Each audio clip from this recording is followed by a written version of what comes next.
Hi everyone, this is Heather Lottanen from the Flourish.Academy, where our goal is to empower, educate, and elevate you to create a life that you love through the art and business of photography. In this video, we are going to create a creative radial adjustment inside of Lightroom. But first, make sure you check out our sponsor, ymcamera.com, for all of your photography needs. Specifically, take a look at their pre-owned section. They get a ton of used cameras and lenses in the store, so they're updating it constantly with new inventory.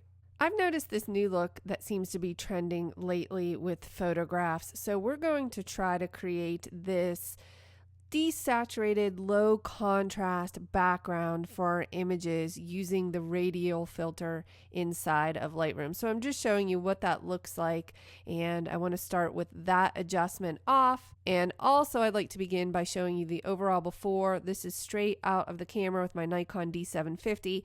The EXIF data is always on the screen for my videos. And this is the after. I simply applied Susie's favorite preset. It's something I apply to all of my images. The link for that is below. I'm going to begin by pressing Shift-M on my keyboard in order to access the radial filter tool. I'm going to press O to make sure that my mask overlay is visible, and I'm going to click and drag in order to make a selection.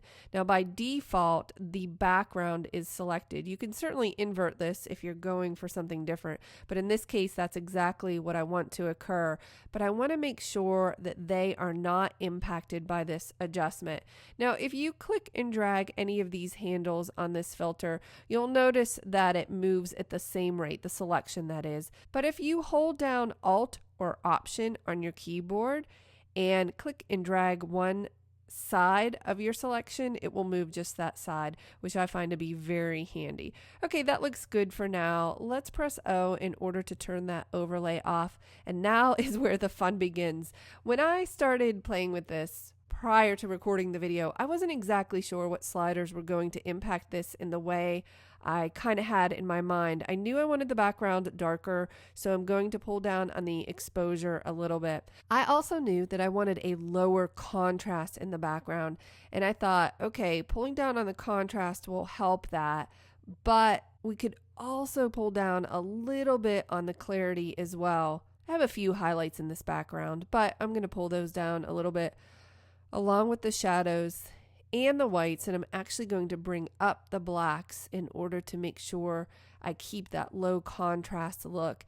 And I don't want the background as prominent as it is in the original, so I'm going to desaturate it just by a little bit. I certainly don't want to take the background to a gray. That would look ridiculous, but I just wanted to desaturate it a little bit. And I also thought that this was kind of boring, so I wanted to warm it up.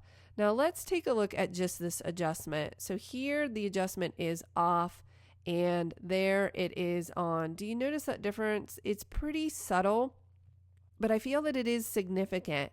So what I could do is maybe bring this down a little bit further, lower that contrast just a little bit more. I don't want to take it too far because I don't want you to be able to see the edge between them and the background. I just want it to sort of feather together seamlessly. I could adjust the feather and see what that looks like. And if you're the curious type like I am, you could take that feather to 0 just to see where that change begins and ends, and then just slowly bring it in by playing with that slider in order to make sure it looks good. So okay, here is the before and after. Let me warm that background up even just a little bit more. This is certainly based on your personal preference, but I wonder if I like this or it's something I'd like to apply to more images. Why don't we go ahead and click on custom and all the way at the bottom say save current settings as new preset, and let's name this FA faded background and choose create.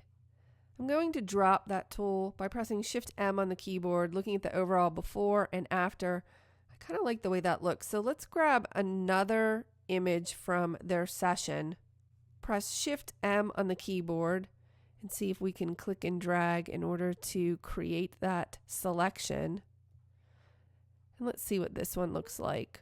Oh, quite like that. I think it's really nice. And if you wanted to take the saturation down a little bit more or warm it up a little bit more, you could. I wonder what this will look like on an image. I shot of their session later. We had lost sunlight, so this was after sunset. It was a lot darker actually than it even looks in this photo, but let's click and drag. In order to make that selection, I'm going to move this down to the right a little bit to make sure that they are not impacted. And again, look at the before and after. Isn't that interesting? So it's a little bit dark here, in which case I would just adjust the exposure a little bit.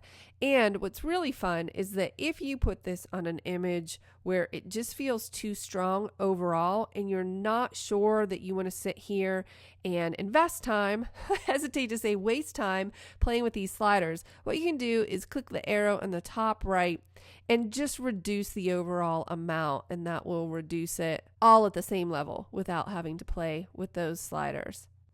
And whenever I create something like that in Lightroom for a specific image or session, I'm always curious as to what it would look like on a different session. So I think what I'll do is go to this image that I recently shot at a wedding and press Shift M and bring that back up. And it happens to be there because it was the last one I used. But if that were not the case, if it were just on anything else and you did create that preset, you could simply click on the custom setting and choose FA faded background. That's what I called it. And I'm going to click and drag and move this. See how that looks. Let's turn that off and on, and that isn't too bad. It's maybe a little bit on the warm side for this image. Let's jump to another photo. Now I'm concerned about this photo because it's so close, so I'm not sure how this is going to feather in appropriately. But you know what? In these instances, I think what I'll do is delete that adjustment. Well, let's first look at the before and after. So there wasn't much of a change from the original, but I'm going to press K on my keyboard in order to access my adjustment brush. And you'll notice that that faded background is also available as a brush, which is quite handy because then I could just kind of brush it in where I want it. And if you leave the flow down, you can build it up. That way it can look a little bit more natural. Now, if I look at that before and after with just that brush where I like it, I think that that works much better.